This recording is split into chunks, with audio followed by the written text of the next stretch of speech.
Hey everyone. Excited to talk some Counter-Strike DFS. I got Paul.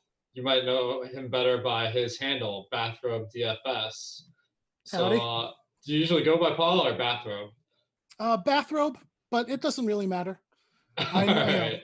I like the idea of like a nom de plume, a pen name for when you do creative stuff. So for you, do you prefer Alex or Awesemo? What would you like me to call you? Just Alex, because like now that Uh, I have the website, it gets real oh, it's confusing. I get it. It's easy to conflate the two. No problem. You got it, Alex. I've been calling you Awesome. Mr. Baker just for politeness' sake. But yeah, you got it. Much appreciated. Yeah. So, Bathrobe, man, excited to have you on here Oh, on the thank game you. plan. And I know you've been a fervent CSGO player Absolutely.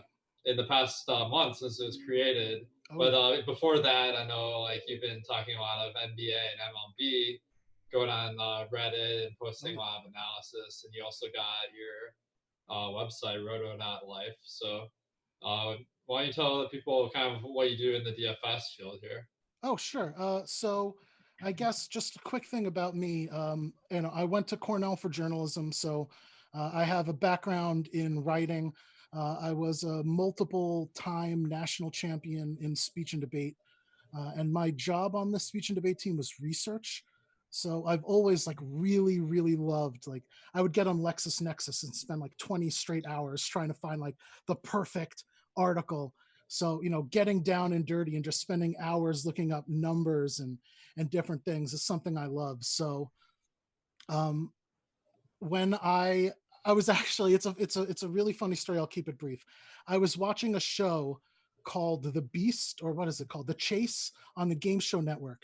And some dude on there was being interviewed and he said he makes his living doing sports betting. And I was like, wait, you could do that? I'd never heard of anything like that. So I looked it up, found DraftKings, found FanDuel, got signed up within 2 or 3 days. That was like 5 or 6 years ago. And I've been absolutely in love ever since. After that, I wound up getting disabled with a work accident, and I'm homebound. I can't really do much. So I decided that instead of just like playing Final Fantasy for like 15 hours a day, I would do something creative or constructive. So I decided, I'm going to start writing about DFS and sports because I love it. And I think I can really help people out. You know what I mean? So I started doing that, and I just spend all my free time doing that. And then with the COVID stuff, when that all happened, and everything kind of stopped, I was like, oh no, what am I going to do? I don't know anything about League of Legends, and that's really the only esport going on. I had played Counter Strike since its inception, basically 1.5, 1.6. I used to be a musician as well. I opened for Maroon 5 a couple times. Uh, but regardless of all that, when I was in the studio, my producer was a huge Counter Strike fan.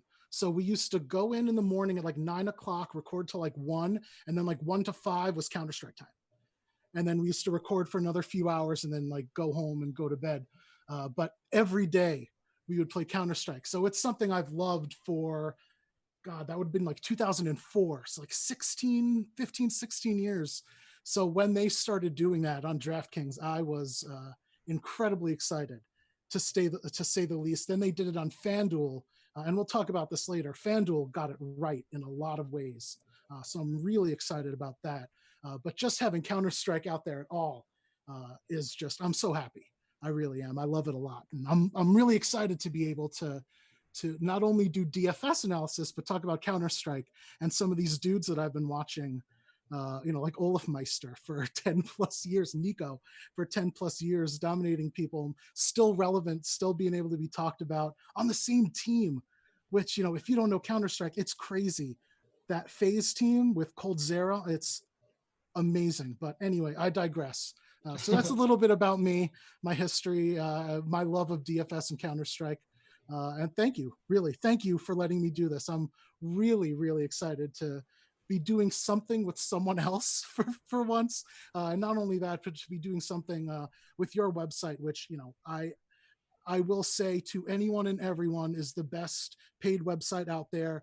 best analysis, best people I've talked to, the kindest, just really. And I'm not getting anything for saying that. So it's, I'm on the level, but these guys are real and legit. And it really is my honor and my pleasure to be able to do this with you, truly. So thank you very much.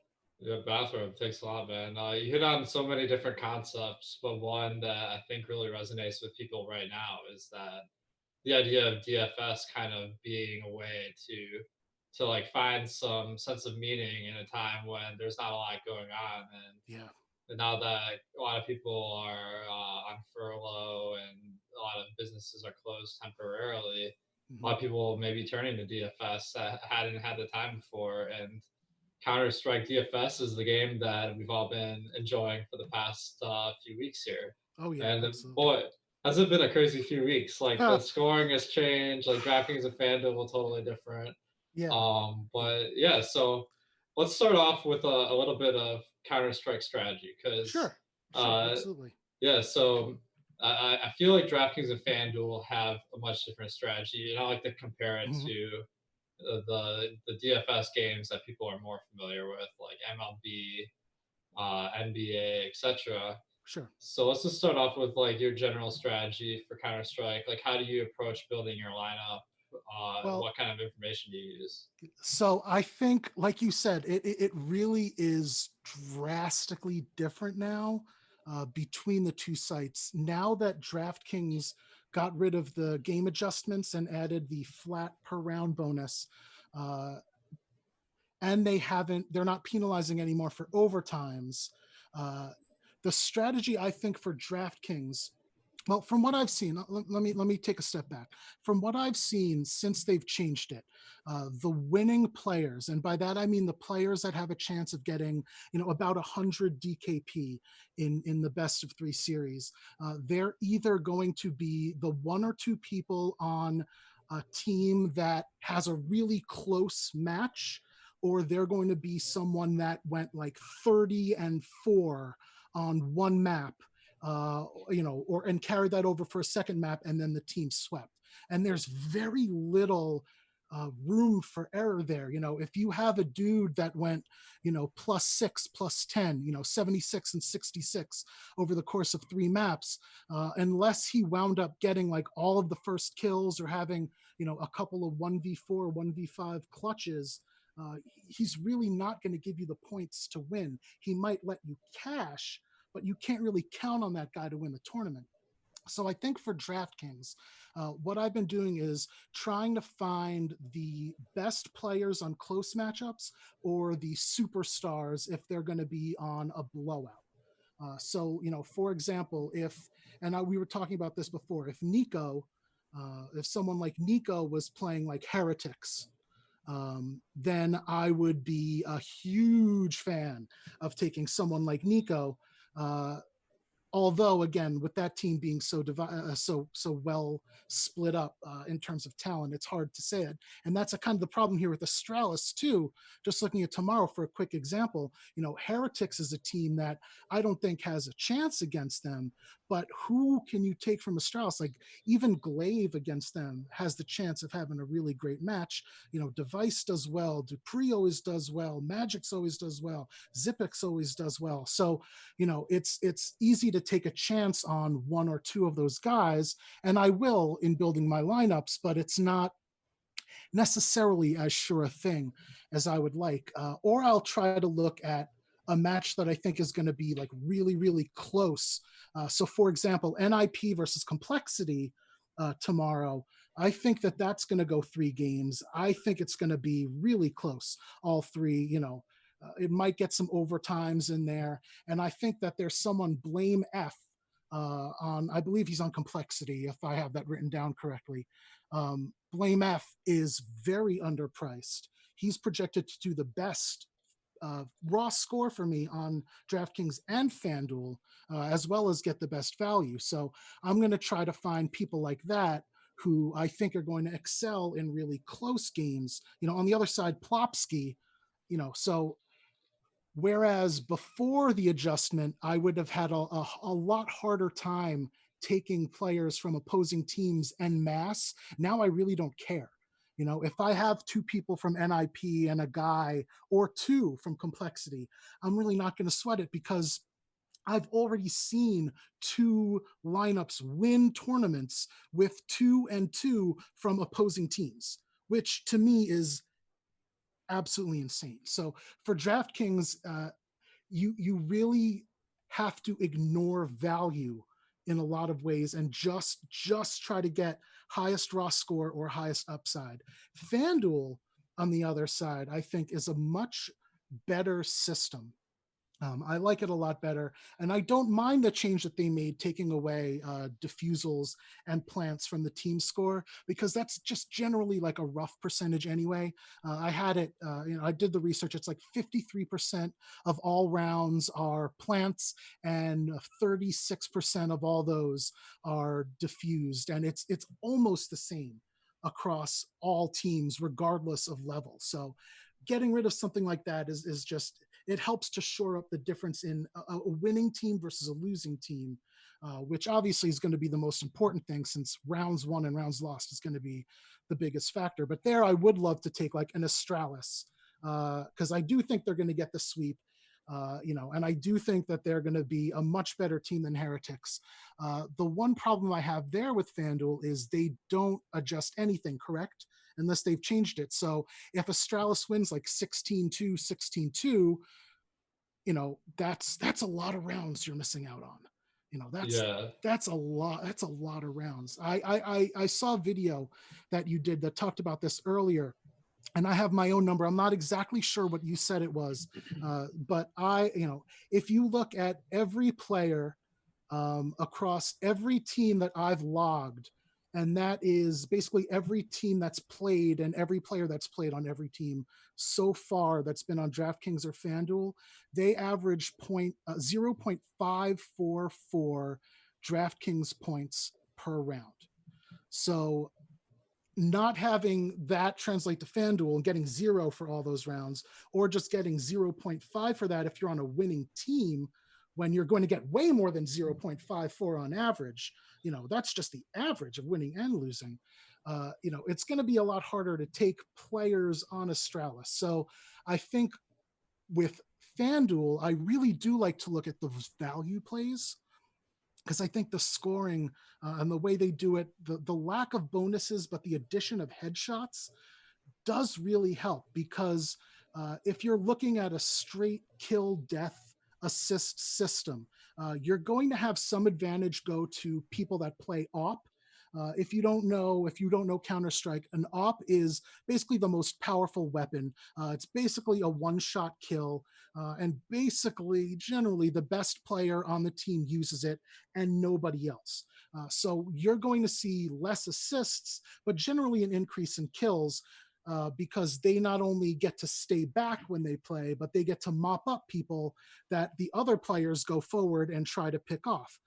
So those guys are going to have a lot of an advantage in a lot of scoring systems, but they're a one-shot kill no matter where you hit, except the legs and the arms, but regardless. So a lot of people just try to aim center mass with the op, meaning if you are looking at headshot percentage for an opper, it's generally like 24, 25%.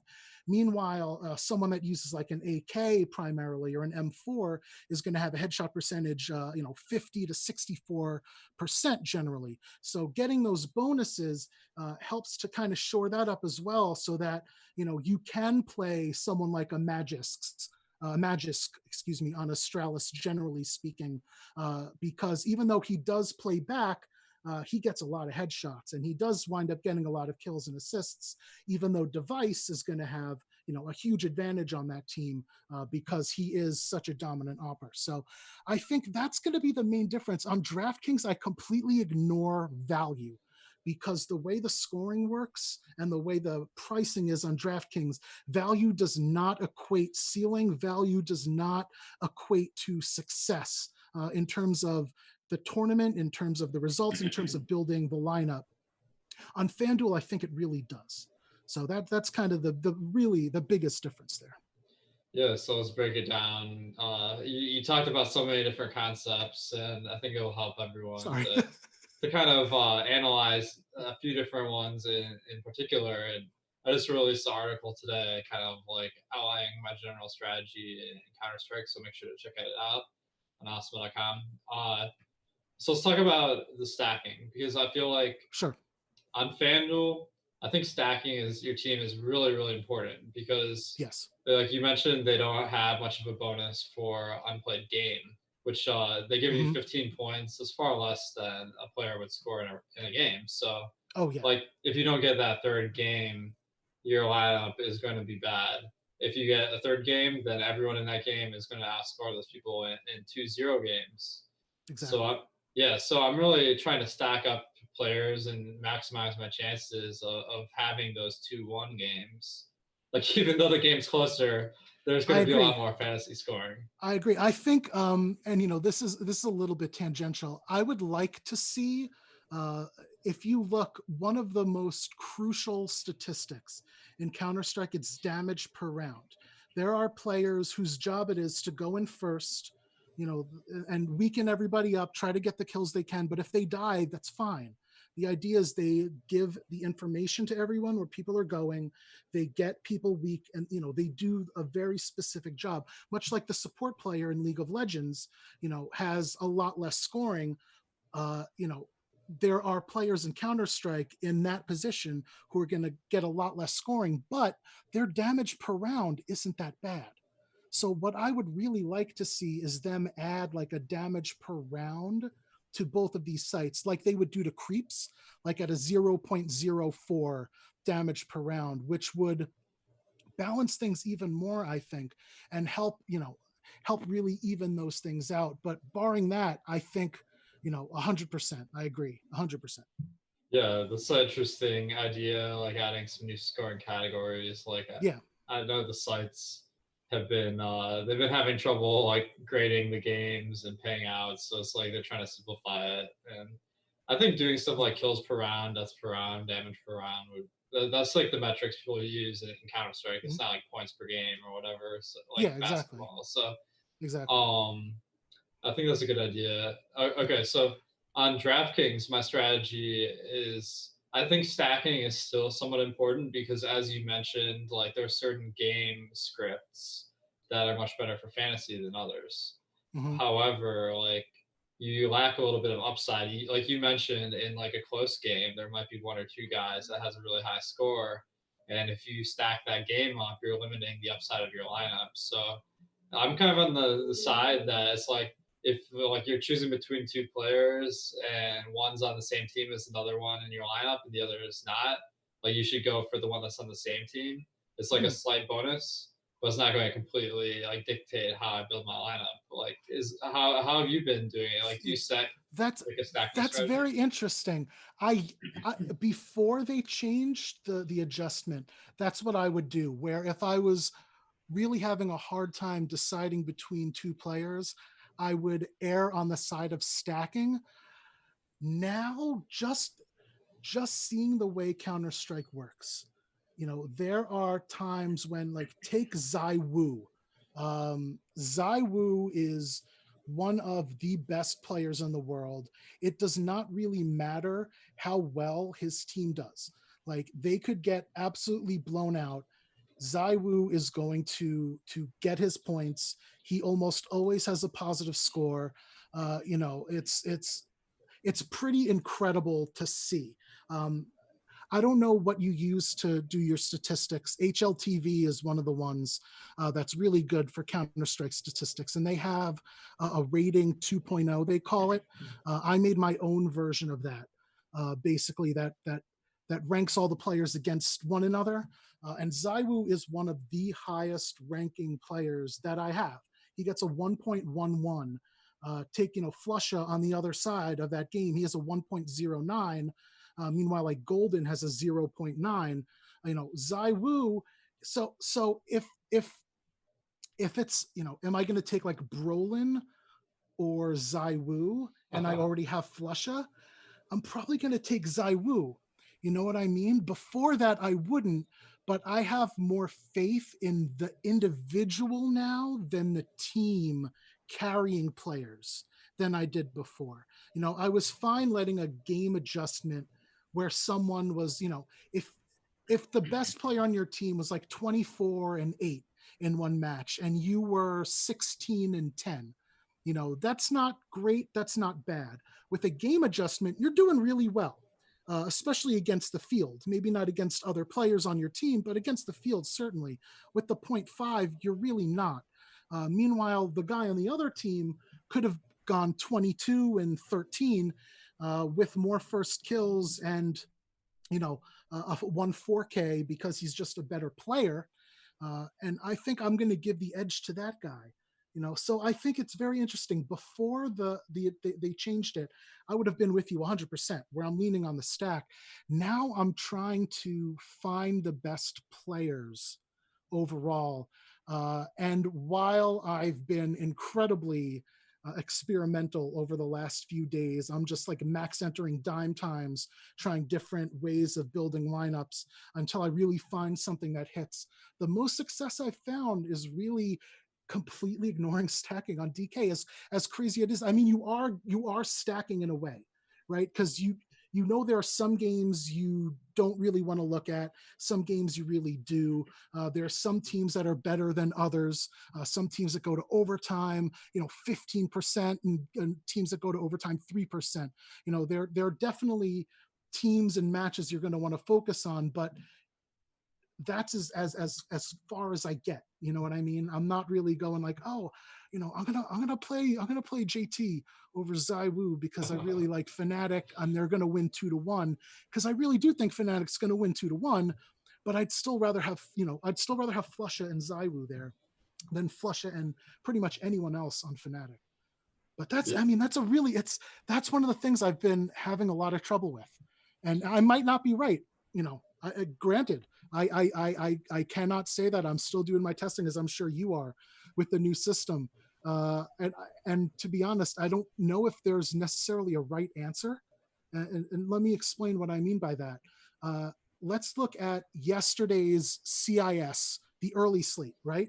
The 3-game slate on DraftKings that went off early. All 3 were 2-0 wins. So you bet on the 2-1 and you lose. You stack, you win. The person who won that tournament was 3-3 from 2 different teams that happened to do the most domination.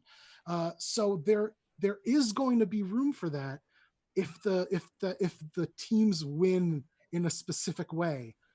So again, I think it's a disservice in the scoring that it's going to be so up in the air, I should say, that really, just looking at the math on the back end, I really still don't know.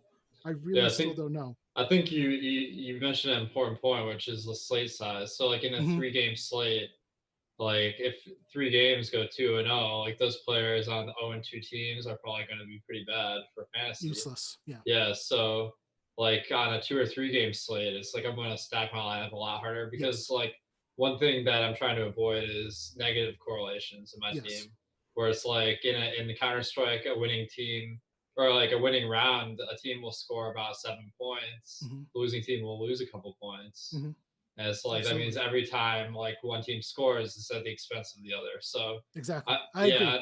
On a small slate, I'm really trying to stack my team up a lot, avoid the opponents to the guys in my lineup. I agree, and I don't mind that strategy. But again, if you think that all 3 of those games are going to be really close games and 2-1s, all 3 of those games are going to be Fnatic versus Vitality, are you going to, is it still the same scenario? You know what I mean? Like, I agree with you 100% as a general strategy, but I think that the scoring makes it so that even more so than normal, you really do have to have a holistic view of what the slate looks like and how the matchups look. You know what I mean? Like, take a look at tomorrow's. I have all my notes here. So bear with me. You have tomorrow, you have Forza versus Spirit. I'm going to go by Euro odds, and I apologize if you guys don't normally do that. Forza's 1.95, Spirit 1.75, Nemaga 2.1 versus Windstrike 1.65, and then you have Gambit Youngsters 1.15 versus Unique 4.75. So there you have 2 games that are probably going to be really close, probably going to go 2-1. Looking at the back end, I completely agree with Vegas there, that it's going to be a really close game. Unique is one of the worst teams I've ever seen play. They got 16 0'd the other day, which Wow. is like, I've done that like 2 or 3 times in my life, and I'm not a very good player, and I went against some good players. Like, it's so hard to not win a round on a map when you're professionals. I can't tell you the last time I saw that. So, I have no problem believing Gambit youngsters are going to win 2-0 running away. So, are you going to stack, the 2 or 3 players from Gambit youngsters and then leave the rest up in the air in terms of who you go? Or are you going to try to, stack players from the teams you think you're going to get the twos and ignore any, overachieving players on the losing teams? Yeah, I think you're hitting on some interesting points, and like another example is Astralis is 85 to 15% favorite Yeah, over Heretics tomorrow. absolutely. That's why I brought it up. It's, Yeah. Well, here's the thing: is like that 15% of the time Heretics wins, like 6% of the time it's a sweep of Astralis, mm, and like although 6%'s not that much, like you're getting a lot of leverage over the field who's going to be heavy on Astralis. So there yeah, always is some element of risk reward in DFS, and we see it a lot in yeah, esports where there are absolutely. some really big favorites versus substantial underdogs. So there's a lot of strategy that goes Mhm. into it. One element I want to talk about briefly is the positions because you brought it up, like the AW peers, Sure. probably the Hmm. biggest kill differential versus deaths. I know a Hmm. lot of us don't know who's playing what, and we're Yes. looking at the last 6 months or so. Do Sure. players tend to like keep the same position when they Yeah, switch teams, or do they like? generally speaking, the opper is the opper, and it's pretty big news if they come off of it. There are, I think, going through everything. I made a note here. So when we're actually going through these games, I will tell you who the opper on every single team is without any question. There was one team where it looks like they kind of switched it up recently, and I hadn't seen that happen. Let me see if I can see what it was. But there was one team that it looked like I really, looking at the way they'd been playing and looking at their stats on HLTV, there was no one with more like with more sniper kills than rifle kills, which is incredibly rare for a main opper on a team. There it is, an NIP knock, NAWWK is their primary opper. But if you look at the back end of the stats, there are like 3 players on NIP who have almost as many sniper kills as excuse me, as rifle kills over the last few months. But that's the only one. So generally speaking, the player that ops. I'll say one more thing. There are times and maps that require a second opper. So for example, if you're playing train, sometimes it's really, really helpful if you're on the CT side because of how long some of the maps are in some places to have a couple of different oppers. So for example, if that happens on phase, Coldzera or Nico will pick up an op. There are second oppers on teams, but that's so few and far between, honestly, and that happens in so few rounds. I wouldn't even worry about it in terms of fantasy purposes. But generally speaking, yeah, you have very set roles. You generally have, the guy that runs in first, like I said, tries to give the information about where the team is going or, where they see grenades being launched. You have the opper who's hanging back in prime locations, trying to see any movement. You have the riflers who are generally playing back on the sites, trying to get people as they get there, and on the T side, it's a lot, I would say it's a lot less role dependent. Like generally, like the worst player will be the guy that stays in the back and has the bomb because you don't want the bomb to be dropped and you don't want your best player to be in the back. So generally, the worst player gets the bomb. He stays in the back. He's going to get, it says my internet connection is unstable. Am I having, can you still see me? Yeah, all the audio is fine, so don't worry about it. Uh-oh, hold on 1 second. Oh, it looks okay to me. I don't think I'm Yeah, doing you're good. anything else. You're good. Sorry. Oh Yeah, so no. one question here is that Alex, what's happening? can you hear me? Uh-oh. Hold on 1 second. Let me see if I can hear you just fine. Absolutely. Okay, yeah, so the top players in the world like Zaiwu, like Simple, uh do these guys all play the same position Mhm. or do they play like different positions? How do they judge like who these best players are?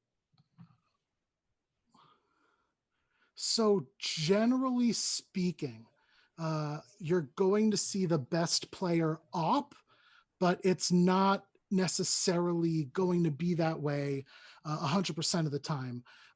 And it really is, it really depends on how good you are, right? So like Cold Zera on FaZe. Cold Zera was the best player in the world for almost 2 years. I remember when he was just starting as a kid on Luminosity with Fallen and all those guys before they became SK and then moved back to MIBR. Like I've been following these dudes a long time. Fallen was always the opper, but if he ever died, Cold really liked to pick it up and do amazing amounts of damage.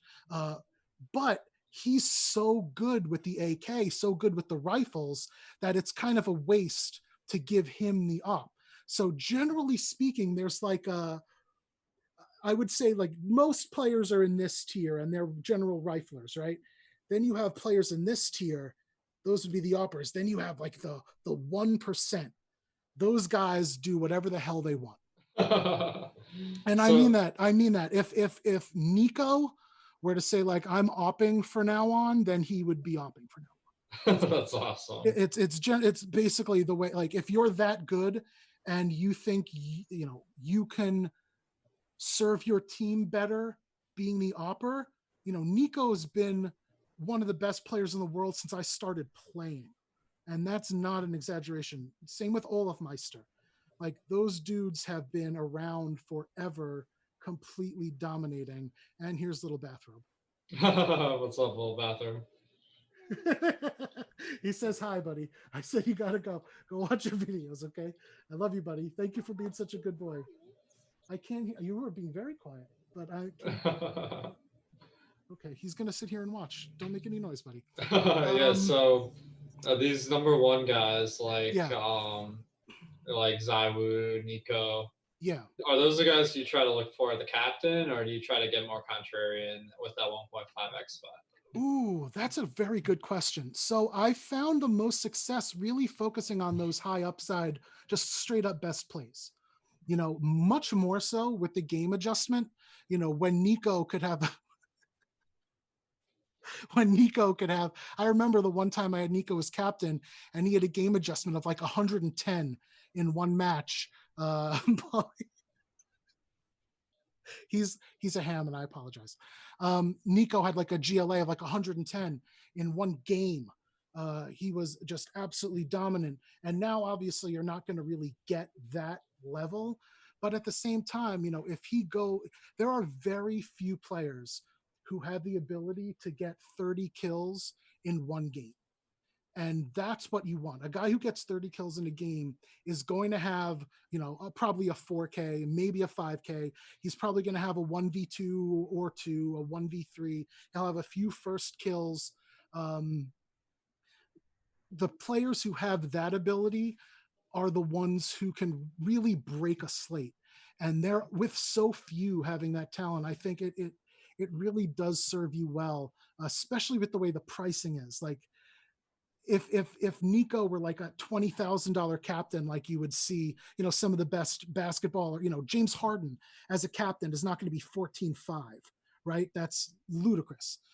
So the way the pricing is, I would generally favor having a Zaiwu, a Nico. And again, this is where the issue is. Nico and Coldzera, Olaf Meister on the same team. So when you have that kind, Device and Dupree and Zipex, they're on the same team. So it's better to have like a Zaiwu in some ways because he is so much better than everybody else. I was talking about like my rankings before, like my version of ratings 2.0, where Zywoo's 1.11. Nobody else on his team is over 1. Like everybody else is worse than average, essentially. So I don't I don't know how you can't favor him, generally speaking, for most of the ways that you're going to play, because even in bad situations, he's going to do well. And if that team does well, he's going to be the one carrying the rest of those dudes. You know what I mean? So Yeah. generally speaking, I think it and obviously this is a sound strategy. Don't just pick one dude, generally, and hammer him as your captain. Have a Nico, have a Zywoo, have a Coldzera, have a device. Take the best players and try to have one at least of the best players in your captain. And then if you can manage to get through all those and you have some extra spots, mess around. Is he messing?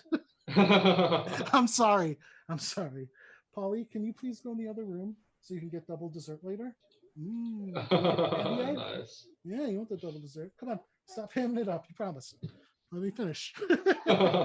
He loves. I know, but Polly, please, please. He is. One, Paul, now you're. Oh, he's getting his juice. Okay, go ahead. He is the sweetest boy, and he loves nothing more than to make us laugh, which is wonderful. But it's tough when I'm trying to actually give, serious conversations with people about things.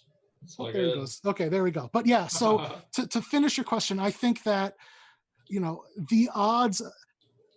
Let me say one more thing, and thank you for giving me the time to do this. Counter-Strike, the level of talent in Counter-Strike it's very, very close to one another. And I think that it is equatable to baseball. Like how many perfect games did Dallas Braden have? Or one perfect game and one no-hitter? No one's saying he's the best pitcher of all time. I've seen OJ Mayo get 30-point games. Like no one's saying he's the top 10 shooting guard. I've seen mediocre players in lots of different sports have those crazy games. So I don't think it's impossible for like a middle of the road player to do decently well, like a Brolin, like I mentioned him before, Brolin versus Zywoo. If I'm picking a second player, I don't think it's impossible for Brolin to have like a 25 kill game and anchor everything, but I think that the odds of that happening are small enough compared to other players that I would rather keep him as like a flex most of the time if I can. You know All what I right. mean? Unless One the other price gets question, like, kind of going along sure. with this theme, is so you're trying to pick a value play, and you have the Mm-hmm. choice between an alpha on their team. The example tomorrow could be Nivera on Heretics. He has the Mm-hmm. best fantasy stats of anyone on that team. Or maybe you could go Mm-hmm. with a more expensive player on a good team, but they're not like the alpha dog. Do you go for that upside and try to pick the cheap guy on a bad team that's going to lose most of the time, or do you want to try to pick the Ooh, less good fantasy see, player that's a going great for the question. upside? That I think that ties in really, really well to that question before about like a Zywoo, the Zywoo question before, but this time it's a really good player on a bad team. So I think there I would probably lean more towards the stack, right? So I would take the good player on the good team as opposed to the exceptional player on the bad team, especially in your example where, even if the dude does okay on Heretics, I don't expect them to do that well against Astralis generally. And when you're going against a team like Astralis, and this is going to be another one of those things where maybe knowing the different players is going to give you that extra little bit. The fact that Astralis is so solid up and down the lineup means it's going to be really hard for him to find, a weak point or two to attack and turn the game into like a 5v4 or a 5v3 and give his team that advantage that he could use, to rack up the stats. When he's going against a team like that, odds are wherever he goes is going to be covered by someone who has practiced that thing 1,000 times, knows exactly what they're doing, and isn't going to give him an inch to do what he needs to do. So, again, I think it's going to matter a little bit based on the specific teams, but generally speaking, I'm going to go with a good player on the team that I think is going to win over a really good player on a team that I think is going to get demolished. But Nice, that's man. also, I mean, it's a really good question. It is, because it's, if Heretics does go 2-1, it's probably on his back, right? And that means he's probably going to do decently. But again, the odds of that are, that's one of those things where I would have, if I'm building one lineup, no. If I'm building multiple lineups, I'm going to probably have, try to guarantee at least some exposure without going too crazy. Yeah, it's always something that's interesting, and I'm kind of intrigued that like those Yeah. leverage plays, because people are going to be heavy on Astralis, maybe going for someone where like Novera, that if they have a big game, the Mm-hmm. chalk will fail. But let's talk about the Yeah. slate tomorrow a little bit. Sure. This Sure. first game, I think, will be very pivotal because we got ZywOo and Team Vitality against Fnatic, Yeah. and this really shows, like, even though ZywOo is one of the best in the world, they're a they're a plus 200 dog versus Fnatic. Yeah. So the chance that they win this game is pretty low. But how Yeah. does that Absolutely. affect how you're gonna treat ZywOo tomorrow? So, here's the thing, right? Fnatic wins, right? But Fnatic wins close. And that's one of those things. Like 14% of the time, Fnatic goes into overtime, right? If you look at how often they go to 2 maps versus 3 maps, Fnatic either wins or loses in 2 maps 41% of the time and goes to 3 maps 59% of the time. So, even if Fnatic is going to win, unless it's like Fnatic versus Heretics, where it's like a huge, like, oh boy, they're going to crush them, I think it's going to be really close. I have no problem assuming it's going to be a 2-1. If you look at, they've played several times, Fnatic and Vitality. The last match, Fnatic won 2-1. And again, Flusha dominated. ZywOo was positive. No one else did that great. Before that, Fnatic won 2-0. Everyone on Fnatic was positive. Everyone, including ZywOo, was negative. And then the match before that, it was 2-1. But the best player on any team was ZywOo. So even though Fnatic won 2-1, ZywOo was by far the best player. So it's that kind of, going back through the matchups and the stats that makes me think that this is going to be a close one. And this is one of those matchups where I really don't mind, uh, you know, taking more of the ZywOo than a second Fnatic player. Because even though Fnatic's going to win, and even though I really do think Fnatic will take this 2-1, I think, there'll be some 16-14s. There might be an overtime. Vitality doesn't see a lot of overtime. Vitality doesn't see a lot of 3-map matches, but I think that Fnatic will carry them to that. I really Yeah, do. just for context here, I'm looking at the rankings, the world rankings, and Mm-hmm. Fnatic is ranked as the #1 team in the Yeah, world. they just beat. Vitality's. Yeah, they just beat out Navi. They just took over one from Navi, Do you think like over it's the last week. deserved, or is that them on a hot streak? I don't think it's deserved. I don't get me wrong. I think they're in the running, right? I don't think they're not the best team in the world by any stretch. But looking at overall composition, looking at the way they play, I still think it's hard to argue against Astralis or Navi. I really do. Fnatic has some really great players. They really do. But I think that we're going to see the SG change really hurt Brolin. It might have become a meme. I'm not sure, but it's true. Like, that dude was insane with an SG, and he's not bad with an AK. Like the first match after they got rid of the SG, he was like plus 23 in a best of 3, by far the best on his team. Beat out Flusha, beat out everybody with the AK. So he's not a bad player, but I think that there's a lot of situations when the SG is going to be really awesome. And having that zoom is one of those things that he used in a way that other players weren't. When other players were just using it as like another spam weapon, like the AK, Brolin was trying to be a little more precise a lot of times. So I think that, Fnatic is going to fall back a little when more recent tournaments get more in the mix. They're a good team.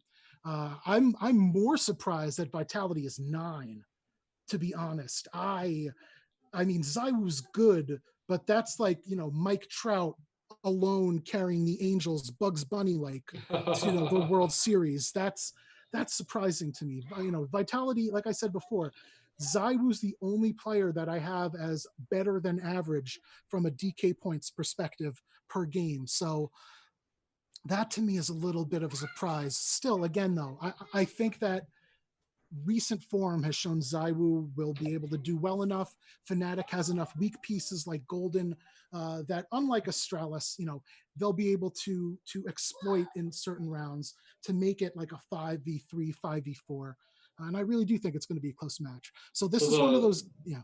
The conventional wisdom in DFS is kind of like, if you have two of the top teams in the world playing each other, it's bad for fantasy. If you have bad teams playing each other, it's good for fantasy. Yeah. Is that true with this match? Not at all. No, because the bad teams in Counter-Strike it's very rare that you're going to have a ZywOo or a Flusha on one of those teams. You know what I mean? Like Nico, if Nico or Flusha or ZywOo were on a bad team, they would get bought out and be a member of FaZe or whatever the hell the team is. But no matter what, those best players get bought by the biggest teams as quickly as they can. So generally speaking, the worst teams are worse because it's kind of like a minor league system in essence, where, if you're looking at like the clutch, you remember the clutch league that they had a few contests for on DraftKings. That clutch league was basically like, hey, do you want to play on Furia or MIBR? Like, if you're good enough, you might be able to, but it's not like anyone's taking any of those teams seriously on like a global, like if they were going against Fnatic or Vitality, they would get demolished, generally speaking. This next game, Complexity versus Ninjas in Pajamas, these are two like bottom tier teams in this tournament. Yeah. But it's a minus 160 for Ninjas in Pajamas. So like, how would the way you approach this game differ from how you approach like two good teams like Vitality and Fnatic?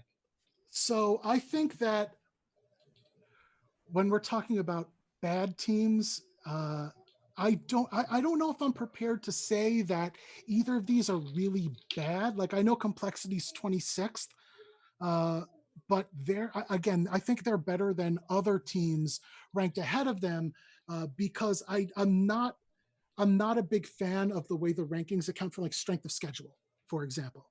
You know what I mean? So Complexity is 26 because Complexity sees tougher European teams, whereas other teams that might be doing better don't have the same strength of schedule. Complexity, again, don't get me wrong, I'm not saying Complexity is a top 10 team. I'm saying that like BlameF is a good player. Poison is a good player. I don't want Rush. Config is a decent player. There's a couple dudes there that I wouldn't mind taking, but I wouldn't mind taking for the price, right? There's no one on Complexity that I'm looking at like, oh boy, I want to captain that dude.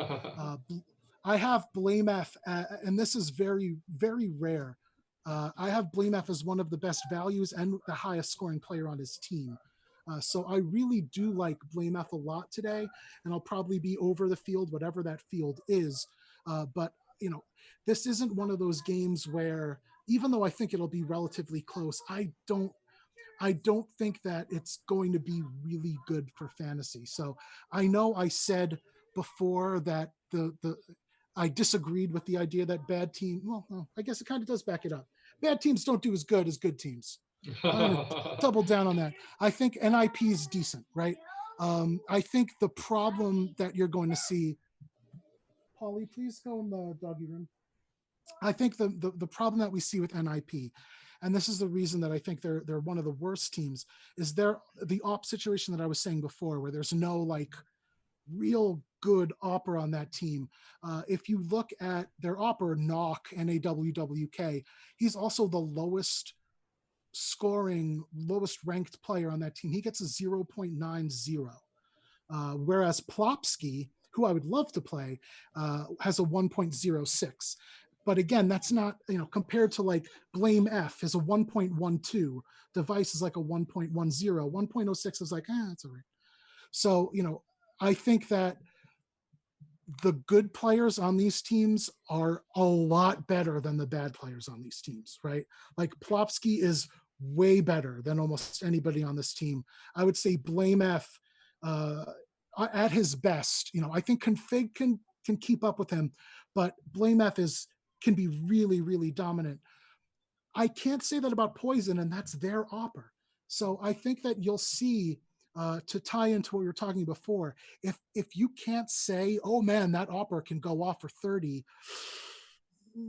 that's going to be tough to really trust that team to do much, because the op really is like the backbone.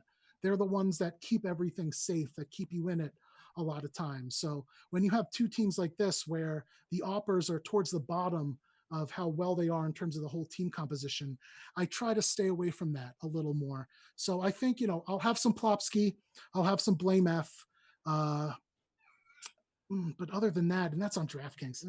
Other than that, meh. I'm not really a big fan of this game. I like a lot of the other games. Yeah, which game is your favorite of the ones we haven't talked about yet? We haven't talked about yet. Ooh, let me check. I really like both the Genji Evil Geniuses and the C900 Thieves. We spent a lot of time on why the Astralis Heretics game is maybe not the best for fantasy. I think these two are going to be really close.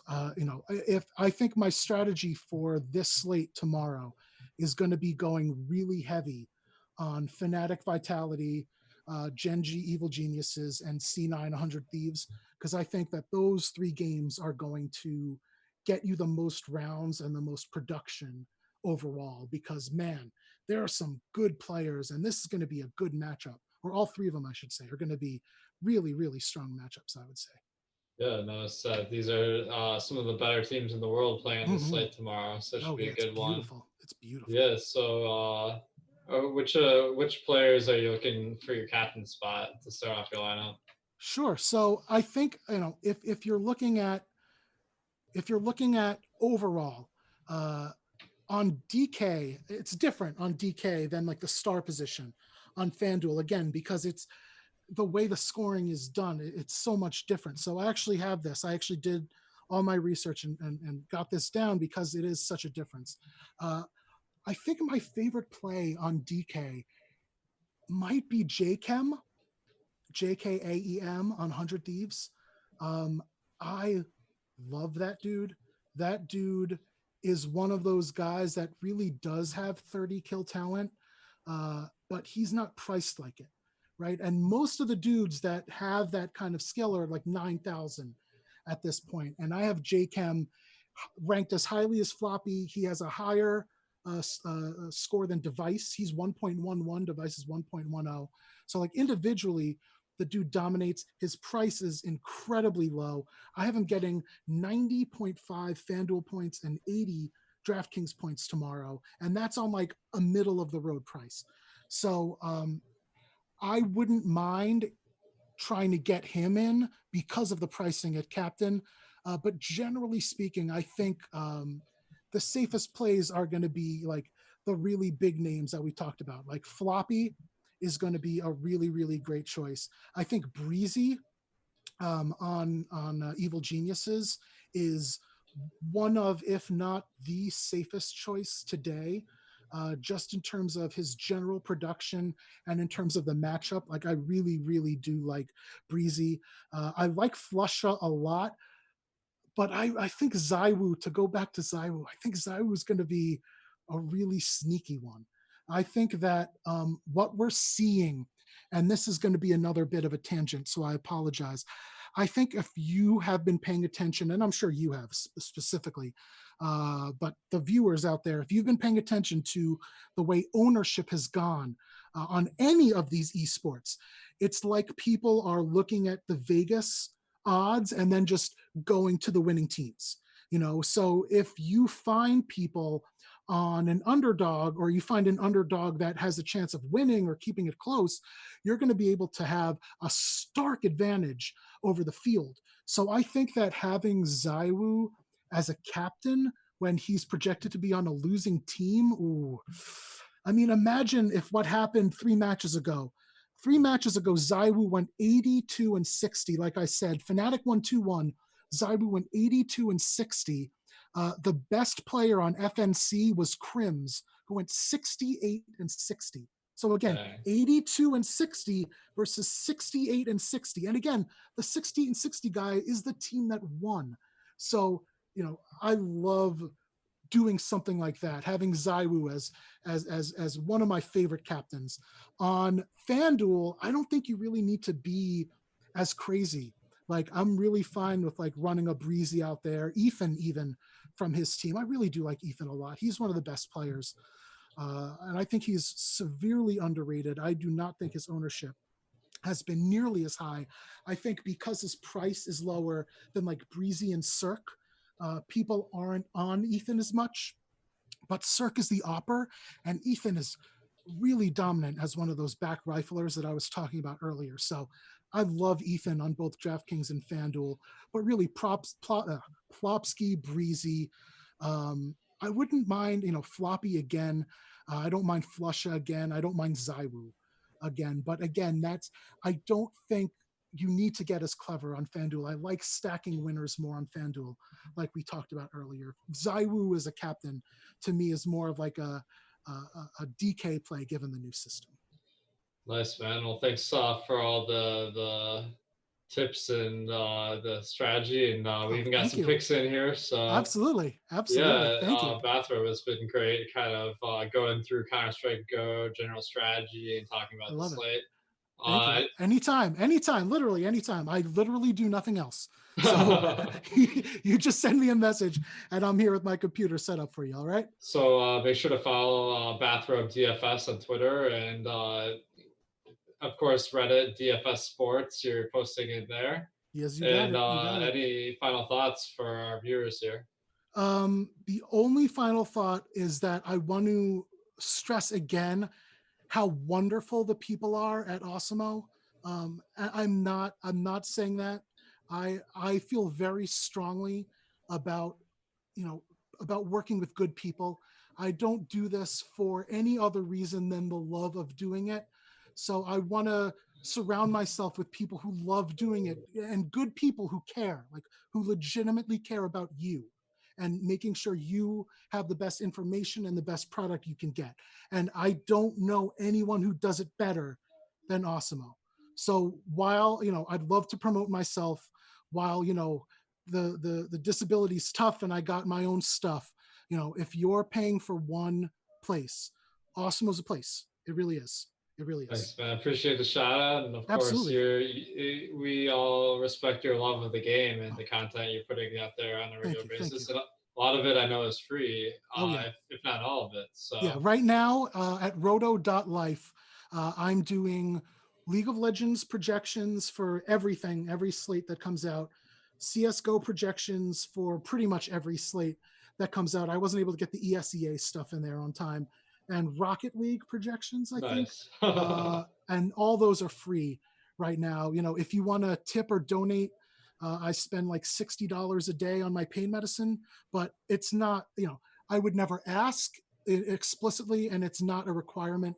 But they're free, and if you want to use them as part of your system, you want to mix them up with what you got, just take a look at them to see what I'm thinking that day. My projections are really really close to the way I view slates, because that's how I built them. That's why they're mine. That's So awesome, man. Well, thanks a lot. thank you. It's great having you on the show here, and look Absolutely. forward to collaborating more in the future. Absolutely. I can't wait. Thank you so much, Alex.